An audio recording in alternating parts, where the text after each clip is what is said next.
Hello students, hi, welcome back to my channel learning with Divya. आज हम करेंगे students top 70 questions को, जो कि बहुत इंपॉर्टेंट होने वाले हैं। क्लास नंबर 31 है। इससे पहले 30 क्लासेस को हम कर चुके हैं, जहां पर हमने ऑलमोस्ट सभी इंपॉर्टेंट क्वेश्चंस को सॉल्व किया है जो आपके प्रीवियस ईयर में आए हुए हैं, और डेफिनेटली आपको वो बहुत हेल्प करने वाले हैं। तो चलिए let's start the topic. Video को लास्ट तक देखिएगा, लाइक, सब्सक्राइब एंड शेयर जरूर कर दीजिएगा। फीडबैक कमेंट सेक्शन में छोड़ दीजिएगा अपना। फर्स्ट क्वेश्चन इज, संसद में बाल श्रम प्रतिषेध विनियम अधिनियम किस वर्ष अधिनियमित किया गया? मतलब ये किस वर्ष आपके पारित किया गया? तो स्टूडेंट, ये जो जितने भी एक्ट हैं, चाइल्ड लेबर एक्ट हो गया, जुवेनाइल डेलिक्वेंसी एक्ट हो गया, हिंदू मैरिज एक्ट हो गया, ये सारे एक्ट मैंने पढ़ाए हुए हैं। आपको बाल विकास की प्लेलिस्ट में जाकर के मिल जाएंगे। आप मेरे चैनल की प्लेलिस्ट में जाएंगे, बाल विकास में सब पढ़ाए हुए हैं, ठीक है मैंने। तो चलिए फिर स्टार्ट कर लेते हैं। इस क्वेश्चन का आंसर हो जाएगा आपके 1986। बहुत इंपॉर्टेंट है और बहुत डीप अंडरस्टैंडिंग के साथ मैंने आपको बताया हुआ है। जिन्होंने वो वीडियोस नहीं देखे हैं वो देख सकते हैं, और टेलीग्राम पर भी उनका लिंक मिल जाएगा। नेक्स्ट क्वेश्चन इज, आपके सामने दो सूची दी गई है, इन दो सूची को आप लोग सुमेलित कर लीजिए। सर्व शिक्षा अभियान, बेटी बचाओ बेटी पढ़ाओ, राष्ट्रीय ग्रामीण रोजगार गारंटी योजना, राष्ट्रीय ग्रामीण आजीविका अभियान। तो सर्व शिक्षा अभियान आपके 2001 में, ठीक है, ये आपके 2001 से आ जाएगा। बेटी बचाओ बेटी पढ़ाओ आपकी आ जाएगा 2015 से। ग्रामीण रोजगार जो गारंटी योजना है वो जाएगी आपकी 2006, और आपके जो ग्रामीण आजीविका बची है वो आ जाएगी आपके 2011 में। ठीक है स्टूडेंट, यहाँ पर है 2011। तो इस तरीके से ये प्रोग्राम्स आपको सब याद करने हैं। नेक्स्ट क्वेश्चन इज, भारत में शिक्षा का अधिकार मतलब राइट टू एजुकेशन की बात हो रही है यहाँ पर, ये किस वर्ष में कार्यान्वित किया गया? तो देखिए, आपको पता है राइट टू एजुकेशन एक्ट जो है वो 4 अगस्त 2009 में इसकी बात मतलब स्टार्ट हो गया था ये, और लेकिन ये प्रभावी कब से हुआ? 1 अप्रैल 2010 से। तो कार्यान्वित तो ये आपके 2009 से ही है, काम तो इस पे 2009 से ही चल रहा है। Right to education act, RTE act की बात हो रही है यहाँ पर। नेक्स्ट क्वेश्चन की तरफ चलते हैं।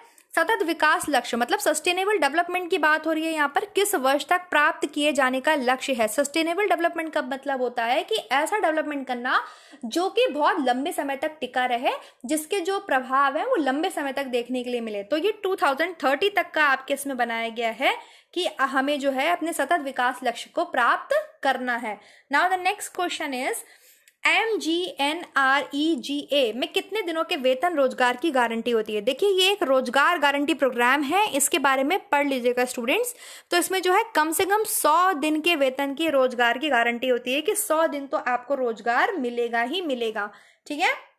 Now the next question is, Kaushal Bharat कार्यक्रम किसने प्रस्तावित किया था? तो कौशल भारत कार्यक्रम आपके जो है नरेंद्र मोदी जी ने प्रस्तावित किया था। तो ऑप्शन नंबर सी इसमें ठीक हो जाएगा। Now the next question is, प्रधानमंत्री कौशल विकास योजना क्या है? ये एक औपचारिक योजना है या आपके ये सामूहिक शिक्षा है, ये औपचारिकेतर या अनौपचारिक शिक्षा है? मतलब फॉर्मल है, इनफॉर्मल है, ग्रुप है, क्या एजुकेशन है? तो ये इनफॉर्मल एजुकेशन है, ठीक है। कैसी एजुकेशन है? इनफॉर्मल, अनौपचारिक शिक्षा है। चलिए नेक्स्ट देखते हैं। निम्न में से स्वयं सहायता समूह, स्वयं सहायता समूह का मतलब होता है self help group, SHG। Self help groups की बात आ रही है यहाँ पर। ये क्या करते हैं, इनका क्या क्वालिटीज हैं? कि उद्यमिता गतिविधि में संलग्न रहना, मतलब जो भी आपके स्मॉल स्केल इंडस्ट्रीज होती हैं उसमें संलग्न रहना, एकजुटता में कार्य करना मतलब एक ग्रुप में काम करना, या सूक्ष्म ऋण भागीदारी, या सभी मतलब छोटे छोटे लोन्स भी प्रोवाइड करना। तो ऑब्वियसली ये सभी काम जो है सेल्फ हेल्प ग्रुप्स के आपके होते हैं। नाउ द नेक्स्ट क्वेश्चन है, सेल्फ हेल्प ग्रुप्स बहुत इंपॉर्टेंट है, ये सब आपके प्रोग्राम्स एंड पॉलिसीज में है। ट्राइसेम का क्या उद्देश्य है? किसकी स्थिति में सुधार लाना? हमने अभी लेटेस्ट ट्राइसेम और ड्वाकरा के बारे में मैंने पढ़ाया है, जिन्होंने नहीं पढ़ाया है वो देख सकते हैं। TRYSEM training for rural youth for self employment programme किसके लिए है? ये ग्रामीण युवकों के लिए है। ग्रामीण युवकों को सक्षम बनाना है, उनको क्या करना है? एम्प्लॉयमेंट देना है थ्रू ट्रेनिंग। चलिए नेक्स्ट क्वेश्चन की तरफ चलते हैं हम। दो सूची है आपके सामने, आपको मिलाना है। यहाँ पे सारे आर्टिकल्स दिए हुए हैं जो कि हमारे संविधान में लिखे हुए हैं स्टूडेंट। इन आर्टिकल से रिलेटेड क्वेश्चंस भी आते हैं। तो आर्टिकल 21A किससे रिलेटेड है? आर्टिकल 21A आपके मुफ्त एवं अनिवार्य शिक्षा से रिलेटेड है। 86वां संविधान संशोधन मतलब आपके अमेंडमेंट करके जो है 6 से 14 वर्ष तक की आयु के बच्चों के लिए मुफ्त एवं अनिवार्य शिक्षा कर दी गई है, और जिसको एक आपके क्या बना दिया गया है? फंडामेंटल राइट बना दिया गया है, ठीक है। आर्टिकल 23 मानव दुर्व्यवहार प्रतिषेध से रिलेटेड हो गया आपके। आर्टिकल 24 बच्चों के रोजगार से रिलेटेड हो गया। आर्टिकल 45 जो कि आपके directive principles of state policies में आ जाएगा, डीपीएसपी में, नीति निर्देश तत्वों में आ जाएगा। ये बाल अवस्था देखरेख एवं शिक्षा से संबंधित है, ठीक है, तो इन्हें पढ़िए। चलिए नेक्स्ट देखते हैं। जिन्होंने पढ़ा हुआ है बहुत अच्छी बात है, जिन्होंने नहीं पढ़ा है वो पढ़ लीजिए। राष्ट्रीय स्वास्थ्य मिशन हो गया, राष्ट्रीय पोषक मिशन हो गया, राष्ट्रीय साक्षरता मिशन हो गया, ग्रामीण आजीविका मिशन हो गया, ग्रामीण रोजगार गारंटी अधिनियम, इन सब का आरंभ वर्ष आपको बताना है। तो चलिए फटाफट से कर लेते हैं। स्वास्थ्य मिशन हो जाएगा आपके 14 to 15, ठीक है। देन फिर आपके आ जाता है पोषक मिशन 17 to 18। देन फिर आपके आ जाएगा साक्षरता मिशन 88 to 89। फिर 10 to 11 में आपके आ जाएगा ग्रामीण आजीविका, और फिर 5 to 6 में आपके आ जाएगा ग्रामीण रोजगार गारंटी अधिनियम। चलिए नेक्स्ट क्वेश्चन की तरफ चलते हैं। राष्ट्रीय ग्रामीण रोजगार गारंटी योजना क्रियान्वित की गई जब, कब ये मतलब एक्टिव हुई? जब काम के बदले अनाज का राष्ट्रीय कार्यक्रम क्रियान्वित किया गया। पहले कोई कार्यक्रम नहीं था, काम के बदले अनाज का राष्ट्रीय कार्यक्रम या ग्रामीण स्वरोजगार योजना क्रियान्वित की गई, या सभी? तो ऑप्शन नंबर सी हो जाएगा, काम के बदले अनाज का राष्ट्रीय कार्यक्रम या ग्रामीण स्वरोजगार योजना क्रियान्वित की गई, तब आपके राष्ट्रीय ग्रामीण रोजगार गारंटी योजना एक्टिव हुई, ठीक है। ये मैंने कंज्यूमर इकोनॉमिक्स वाली वीडियो में पढ़ाया हुआ है। नेक्स्ट, इन दो को आपको मिला देना है भाई। इंदिरा आवास योजना, प्रधानमंत्री ग्राम सड़क योजना, समकेतिक महिला स्वच्छता संश्लिष्ट और समकेतिक बाल विकास सेवाएं आईसीडीएस। तो इंदिरा आवास योजना क्या प्रोवाइड कराती है भाई? आश्रय प्रोवाइड कराती हैं। जिन लोग लेडीज के पास, जो महिलाएं होती हैं जिनके पास रहने का, खाने पीने का ठिकाना नहीं होता है, उनको आवास प्रोवाइड कराती हैं। ग्राम सड़क योजना क्या करती हैं? सड़क से संपर्कता, मतलब गांव की अर्बन एरियाज से जुड़ जाएं तो उनको ग्रामीण सड़क योजना हो गई वो। महिला स्वच्छता, तो स्वच्छता से रिलेटेड हो गया। बाल विकास, बाल कल्याण मंत्रालय से, महिला बाल एवं विकास कल्याण से रिलेटेड हो गया। नेक्स्ट है एक असर्शन कि प्रधानमंत्री जन धन योजना जो है वो विकास रणनीति में आमूल परिवर्तनकारी चरण है। मतलब इसमें आपके जन धन योजना में जो है डेवलपमेंटल चेंजेस किए जाते हैं। क्यों? क्योंकि लोगों को आर्थिक रूप से समर्थ बनाने के लिए व्यापक वित्तीय समावेश महत्वपूर्ण है। भाई बिल्कुल सही बात है। जो आपके जनधन योजना चल रही है वो किसके लिए चल रही है? लोगों को इकोनॉमिक स्ट्रांग बनाने के लिए, इकोनॉमिक समर्थ बनाने के लिए। तो इसमें दोनों ही ऑप्शन ठीक हो जाएंगे। नेक्स्ट क्वेश्चन इज, ट्राइसम का उद्देश्य क्या है? किसकी स्थिति में सुधार लाना? तो हमने अभी पढ़ा, ट्राइसम का उद्देश्य है आपके ग्रामीण युवकों को एम्प्लॉयमेंट प्रोवाइड कराना थ्रू ट्रेनिंग, उनके स्किल्ड को डेवलप करना। Okay, now the next question is, राष्ट्रीय ग्रामीण रोजगार योजना किस पंचवर्षीय योजना में स्टार्ट की गई थी? मतलब ये जो है किस 5 ईयर प्लान का हिस्सा है? तो ये जो प्रोग्राम है आपके, ये छठी 5 ईयर प्लान का हिस्सा है। चलिए नेक्स्ट, भारत सरकार द्वारा जवाहर रोजगार योजना मतलब JRY कब स्टार्ट की गई? ये सारे मैंने अभी आपको टेलीग्राम चैनल पर भी पोल्स में भी पूछे हैं। तो स्टूडेंट जिन्होंने नहीं ज्वाइन किया टेलीग्राम चैनल पर ज्वाइन कर सकते हैं और पोल कर सकते हैं। तो ए हो जाएगा, 1989 में जो है JRY का स्टार्टिंग किया गया था। इसमें 30% महिलाओं को आरक्षित किया गया। ओके, 1989। नेक्स्ट, ट्राइसेम कब स्टार्ट हुआ? तो ट्राइसेम आपके 1979 में स्टार्ट हुआ। स्वच्छता संरक्षण जलापूर्ति किसके काम है? मतलब स्वच्छता भी प्रोवाइड करना, जल की आपूर्ति भी प्रोवाइड करना और प्रोटेक्शन भी देना। ये कौन करती है? पंचायत, पंचायत समिति, जिला परिषद या कोई नहीं? तो गांव में कौन करती है? ये पंचायत करती है, ठीक है। कौन करती है? ये पंचायत। जो पंचायत आपकी बनाई जाती है गांव में, जिसकी स्थापना कब हुई थी? 2 अक्टूबर, मतलब 2 अक्टूबर 1959 में आपके सबसे पहले राजस्थान के नागौर जिले में हुई थी, ठीक है। पंचायती राज से मतलब क्या होता है? 5 लोगों का फैसला, पंचों का फैसला, जो कि बहुत इंपॉर्टेंट है। और त्रिसूत्रीय मतलब 3 टायर प्रणाली है। ओके, तो चलिए फिर इसमें पंचायत आंसर हो जाएगा। नेक्स्ट, ग्राम पंचायत का मुखिया कौन होता है? ग्राम पंचायत का मुखिया सरपंच होता है, ठीक है। जिला अधिकारी का, वो जिला लेवल पे कौन होता है? तो कलेक्टर होता है। जिला अधिकारी, जिसे आप IAS ऑफिसर बोलते हैं, वो होता है। नीति आयोग का चेयरमैन कौन होता है? आपको पता है योजना आयोग था पहले, हमारा प्लानिंग कमीशन था, जिसको कन्वर्ट करके क्या बना दिया गया? नीति आयोग बना दिया गया। तो इसका जो हेड होता है वो कौन होता है? प्रधानमंत्री होते हैं, ठीक है, देश के प्रधानमंत्री। लोकतांत्रिक विकेंद्रीकरण मतलब जो डेमोक्रेसी है वो डिसेंट्रलाइज होना।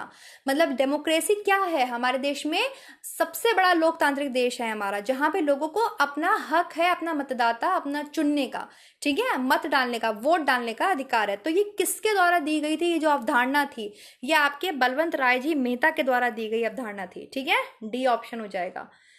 नेक्स्ट है भारत सरकार का राष्ट्रीय आजीविका मिशन किसके द्वारा चलाया जाता है? जो भारत सरकार का आपके नेशनल आजीविका मिशन चल रहा है ये आपके ग्रामीण विकास और पंचायती राज मंत्रालय द्वारा चलाया जाता है। किसके द्वारा चलाया जाता है?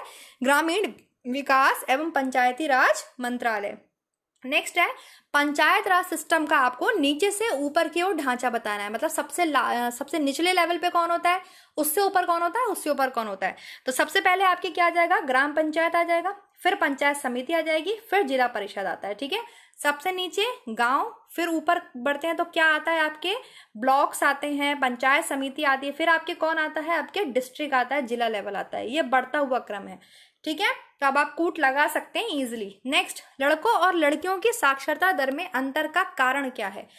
क्यों है भाई हमारे देश में आज भी अगर हम देखें तो एजुकेशन में आज भी थोड़ा भेदभाव, स्टीरियोटाइपिंग होती है। तो क्यों की जाती है स्टीरियोटाइपिंग? क्योंकि लड़कों की शिक्षा को प्राथमिकता दी जाती है। आज भी कई जगहों पे क्या किया जाता है? लड़कियों की शादी कर जाती है, उनकी एजुकेशन उनको नहीं प्रोवाइड की जाती है।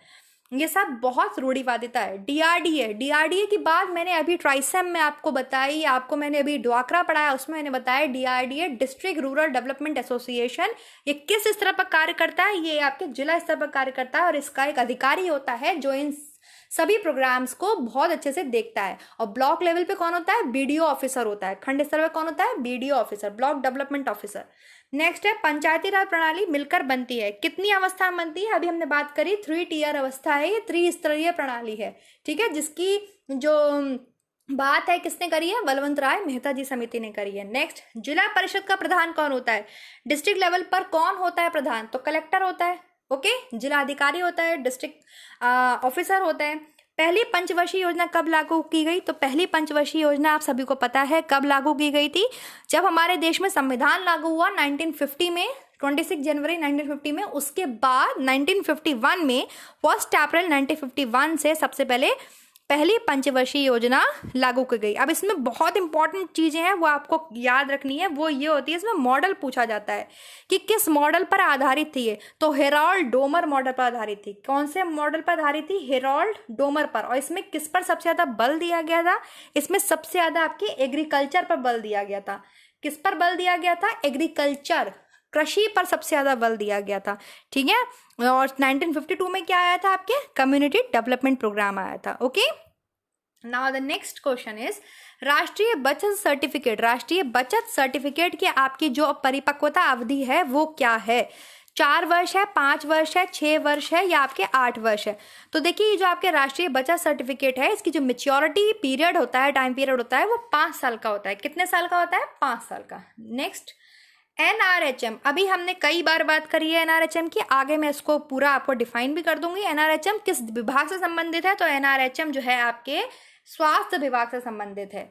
नेक्स्ट, पीईएम का प्रथम सूचक क्या है? पीईएम क्या होता है? प्रोटीन, एनर्जी, माल न्यूट्रिशन। तो भाई इसमें क्या हो जाएगा? आयु के अकॉर्डिंग बच्चे का वजन कम होता है, बच्चा कमजोर होता है, मैरस्मस का मरीज होता है।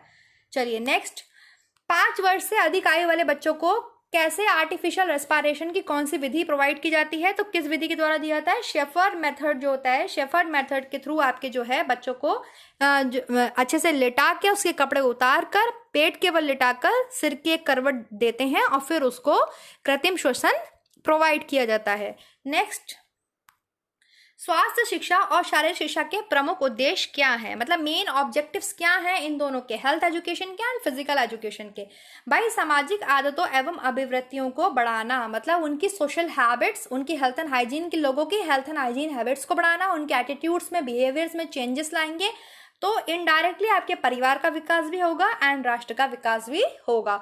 तो सबसे पहले इंपॉर्टेंट है आपके उनकी सोशल हैबिट्स में, सोशल नॉर्म्स में, सोशल थिंकिंग्स में चेंजेस लाना, health education and physical education के थ्रू। जैसे आपके योगा वगैरह है, ये सब क्या है? ये सब आपकी फिजिकल हैबिट्स को ठीक कर रहे हैं, आपकी जो नॉर्मल रूटीन्स हैं उनको ठीक कर रहे हैं। प्रधानमंत्री नरेंद्र मोदी ने स्वच्छ भारत अभियान कब स्टार्ट किया था, कब उसकी घोषणा करी थी? तो भाई 15 अगस्त 2014 को उन्होंने लाल किले से स्वच्छ भारत अभियान की घोषणा की थी। ठीक है, नेक्स्ट, एनआरएचएम का पूरा नाम क्या है? तो एनआरएचएम क्या है, यहाँ पर हम कई बार बात कर चुके हैं। एनआरएचएम है national rural health mission. NRHM क्या है? नेशनल रूरल हेल्थ मिशन है और अप्रैल 2005 में यह स्थापित हुआ था।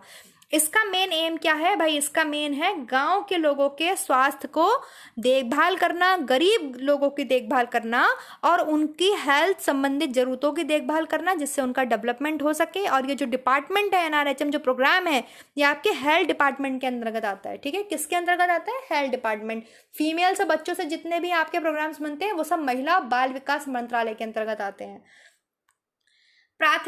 प्रारंभिक स्वास्थ्य केंद्र की आवश्यकता को सर्वप्रथम किसने प्रस्तुत किया?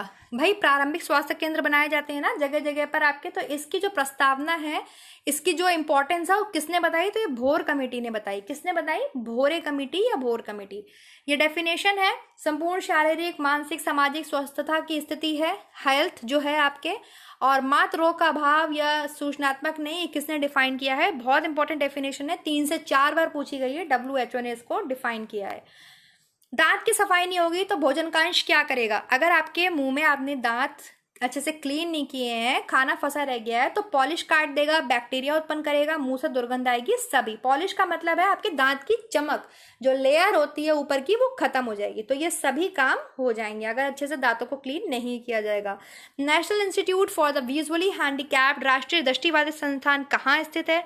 तो आपके national institute for the visually handicapped आपके देहरादून में स्थित है। इंपॉर्टेंट 2 सूचियां से मिला लीजिए, NREGA, फिर आपके है NRHM, TSC, ICDS किससे रिलेटेड है? तो NRHM तो हमने अभी बात करी, NRHM आपके पहले NREG है। NREGA जो है वो आपके रोजगार से रिलेटेड है, एम्प्लॉयमेंट गारंटी प्रोग्राम है। NRHM आपके जो है वो स्वास्थ्य से संबंधित है, हेल्थ से रिलेटेड है, गांव के ग्रामीण गरीबों की। TSC जो है वो स्वच्छता से रिलेटेड है, और ICDS बाल स्वास्थ्य पोषण से संबंधित है। अंतर्राष्ट्रीय साक्षरता दिवस हम कब मनाते हैं? तो इंटरनेशनल जो आपकी लिटरेसी डे है वो हम 8 सितंबर को मनाते हैं। ठीक, नेक्स्ट SARS को विस्तारित कीजिए। SARS ये क्या है? SARS है आपके सीवियर एक्यूट रेस्पिरेटरी सिस्टम। ये है आपके सीवियर एक्यूट रेस्पिरेटरी सिंड्रोम। मतलब इसमें क्या होता है, बहुत ज़्यादा सीवियर जो है आपका रेस्पिरेटरी सिस्टम जो है वो खराब हो चुका है, तो उसका जो एक्सपैंड रूप हो जाएगा वो जाएगा severe acute respiratory syndrome. Option number B. Now the next question is Rashtriya Saksharta mission. मतलब जब हम अडल्ट एजुकेशन की बात करते हैं, नेशनल लेवल पर आपके लिटरेसी मिशन की बात करते हैं, तो कौन सा आयु वर्ग टारगेट किया जाता है? तो 15 से 35 वर्ष। मोस्ट इंपॉर्टेंट क्वेश्चन ये पूछा जाता है। अडल्ट एजुकेशन नेशनल लेवल पर अगर हम बात कर रहे हैं एजुकेशन की, तो हम 15 से 35 वर्ष के लोगों को टारगेट करते हैं। विश्व जनसंख्या दिवस कब मनाते हैं? तो विश्व जनसंख्या दिवस जो है आपके, वर्ल्ड पॉपुलेशन डे जो है आपके 11 जुलाई को मनाया जाता है। चलिए, असाइनमेंट विधि का प्रयोग क्या अन्य नाम क्या है? असाइनमेंट मेथड का अन्य नाम आपके हो जाएगा डॉल्टन मेथड। ठीक है, और इसको जो है डॉल्टन मेथड को ही असाइनमेंट मेथड के नाम से जाना जाता है। ये आप टीचिंग मेथड जरूर पढ़ लीजिएगा, मैं भी पढ़ा दूंगी। खोज विधि ह्यूरिस्टिक के जन्मदाता कौन है? तो खोज विधि के जन्मदाता कौन है? आर्मस्ट्रॉन्ग है। ठीक है, ये चंद्रमा पे जाने वाले नील आर्मस्ट्रॉन्ग नहीं है। चलिए, डॉक्टर किलपैट्रिक द्वारा दी गई जो शिक्षण विधि थी वो क्या थी? तो डॉक्टर किलपैट्रिक ने आपके योजना विधि को बताया है। ठीक है, प्रोजेक्ट मेथड है आई थिंक। डॉक्टर जो किलपैट्रिक है उनके द्वारा दी गई शिक्षण विधि प्रोजेक्ट मेथड है। तो प्रोजेक्ट मेथड यहाँ पर दिया हुआ नहीं है, तो इसको आप जो है योजना विधि से कन्वर्ट कर सकते हैं, क्योंकि प्रोजेक्ट में हम क्या बनाते हैं? योजना तो बनाते ही है ना, क्योंकि आज हम जो भी प्रोजेक्ट बनाएंगे वो आसान बने और लाइफ ज़्यादा टाइम तक चले, तो यहाँ पर योजना विधि हो जाएगा। वैसे तो उन्होंने आपके प्रोजेक्ट मेथड की बात की है। ओके, नेक्स्ट इज सर्वाधिक विश्वसनीय और प्रयोग किए जाने वाला वस्तुनिष्ठ परीक्षण कौन सा है? तो आप सबको पता है वो क्या है? मल्टीपल चॉइस है। मल्टीपल चॉइस सबसे ज्यादा रिलायबल एंड वैलिड टेस्ट होते हैं। 4 ऑप्शंस होते हैं, उनमें से एक ही सही होता है। Okay, now the next is परिकल्पना के बारे में बताइए। परिकल्पना का मतलब होता है स्टूडेंट्स हाइपोथेसिस लगाना किसी बात के। जैसे मान लीजिए फॉर एग्जांपल किसी फार्मास्यूटिकल कंपनी ने कोई दवा बनाई, ठीक है, तो वो क्या करते हैं, एक हाइपोथेसिस लगा लेते हैं कि भाई मेरी दवा जो है या ये जो मैंने प्रोडक्ट बनाया है ये इतना बिकेगा, इतना ज़्यादा लोगों को पसंद आएगा या इन एरियाज में ये हेल्प करेगा। तो वो एक परिकल्पना हो गया। ओके, एक हाइपोथेसिस लगाना हो गया। तो इसमें सत्य क्या है? कौन सा कथन सत्य है? कि भाई ये एक सामान्य धारणा है। ठीक है, कोई वैज्ञानिक पद्धति नहीं है, कोई निर्णय नहीं है, कोई अंतिम परिणाम नहीं है, ये एक सामान्य धारणा है। मैंने एक नॉर्मल अजम्पशन है मेरी कि भाई मैंने अगर मान लो कोई प्रोडक्ट बनाया है तो ये इतना पसंद किया जाएगा, लोगों को इतना, लोग इसको मतलब ये नेगेटिव भी ले सकते हैं पॉजिटिव भी ले सकते हैं, मेरी सामान्य धारणा है। भारत में दहेज विरोधक अधिनियम मतलब डायरी प्रोविजन एक्ट कब लागू हुआ? 1961। बहुत इंपॉर्टेंट, ठीक है। चलिए नेक्स्ट, गांधी जी इस शिक्षा का प्रारंभ किया है। गांधी जी ने किस शिक्षा को जो है सबसे ज्यादा मतलब फोकस्ड किया? तो उन्होंने जो है बुनियादी शिक्षा, वो बेसिक एजुकेशन को बहुत ज्यादा उन्होंने जो है आपके फोकस किया है। नेक्स्ट, पूर्व स्कूली बालकों के लिए प्रवेश परीक्षा, पाठ्य पुस्तक, गृह कार्य को प्रतिबंधित करने की संस्तुति किसने दी? भाई प्री स्कूलर बच्चों से आप क्या ले रहे हैं? उनकी प्रवेश परीक्षा ले रहे हैं, उनका एंट्रांस ले रहे हैं, उनको गृह कार्य करने के लिए आप उनको प्रतिबंधित कर रहे हैं कि मतलब इसको रोका जाए, आप उन्हें ज़्यादा होमवर्क ना दें। तो इसको किसने कहा कि इसको नहीं करना चाहिए, ये जो है ये आप गलत कर रहे हैं? ये यशपाल कमेटी ने कहा। किसने कहा? आपके यशपाल कमेटी ने किया कि ये जो आप कर रहे हैं ये सब गलत है, ठीक है, इसको बंद कीजिए। भारत में प्री स्कूल का अग्रणी कौन था? देखिए भारत में जो प्री स्कूल का अग्रणी थे ये गीजूबाई बड़ेका थे, गुजरात से थे ये, और ये बच्चों को पढ़ाते थे, प्री स्कूल बच्चों को पढ़ाते थे, बच्चे ने बहुत पसंद करते थे। बहुत इंपॉर्टेंट है ये नाम, गीजूबाई बड़ेका। नेक्स्ट है, नर्सरी स्कूल के कार्यक्रम में क्या होना चाहिए? स्वतंत्र खेल व निर्देशित कार्यक्रम में संतुलन क्या होना चाहिए? अधिक स्वतंत्र खेल, कम निर्देशित कार्यक्रम, अधिक निर्देशित कार्यक्रम, क्या होना चाहिए? अगर आप जा रहे हैं नर्सरी स्कूल के, आप टीचर्स हैं, तो आप क्या करेंगे भाई? उनको फ्री खेलने देंगे और निर्देशित जो आपके जो भी इंस्ट्रक्शंस हैं, जो भी वर्क्स हैं, उसमें एक बैलेंस बना के रखेंगे, ठीक है। नेक्स्ट, नीम क्या है? नीम, what is the meaning of neem? नीम का मतलब है नेशनल एलिमेंट्री एजुकेशन मिशन, जो कि बहुत इंपॉर्टेंट है इस समय, नेशनल एलिमेंट्री एजुकेशन मिशन, तो राष्ट्रीय प्राथमिक शिक्षा मिशन। चलिए नेक्स्ट देखते हैं स्टूडेंट हम, पूर्व बेसिक शिक्षा शब्द किसकी देन है? पूर्व बेसिक शिक्षा शब्द जो है आपके ये महात्मा गांधी जी की देन है, ठीक है। किसकी देन है? महात्मा गांधी जी की देन है। नेक्स्ट देख लेते हैं, एनसीईआरटी की उच्च प्राथमिकताएं क्या है? एनसीईआरटी आपको पता है बहुत इंपॉर्टेंट है, एनसीईआरटी के बारे में सब जानते हैं। नेशनल आपके इंस्टीट्यूशन है, नेशनल संस्था है कि राष्ट्रीय पाठ्यक्रम की रूपरेखा को लागू करता है, मतलब एनसीएफ की रूपरेखा को लागू करता है। नेशनल करिकुलम जो है आपके बच्चों के लिए कानून बनाता है। प्राथमिक शिक्षा का सर्वव्यापीकरण मतलब यूनिवर्सलाइजेशन ऑफ आपके जो है एलिमेंट्री एजुकेशन करता है। स्कूल के लिए पाठ्य पुस्तकों का विकास करता है। तो देखिए इसके 3 इंपॉर्टेंट काम हैं, सिवाय नंबर 2 को छोड़ के। ये कोई भी बच्चों के लिए कानून नहीं बनाता, ठीक है, बच्चों के लिए कानून नहीं बनाता, बल्कि बाकी सब करता है। भाई एनसीएफ की जो भी गाइडलाइंस होती हैं उसको ये लागू करता है, यूनिवर्सलाइजेशन करता है प्राइमरी एजुकेशन को, मतलब प्राइमरी एजुकेशन हर बच्चे को लेना चाहिए, और स्कूल के लिए पाठ्य पुस्तकों को डेवलप करता है। बस बच्चों के लिए कोई कानून नहीं बनाता। सर्व शिक्षा अभियान का आरंभ इसलिए किया गया, सर्व शिक्षा अभियान का आरंभ क्यों किया गया था? शहरी क्षेत्रों में हाई स्कूल शिक्षा को सर्वव्यापक बनाने के लिए सर्व शिक्षा कार्यक्रम बनाया गया। ग्रामीण क्षेत्रों में माध्यमिक स्कूल शिक्षा को सर्वव्यापक बनाने के लिए, गैर औपचारिक शिक्षा को सर्वव्यापक बनाने के लिए, प्राथमिक शिक्षा को सर्वव्यापक बनाने के लिए भाई universalisation of elementary education SSA का आपके अभियान किया गया।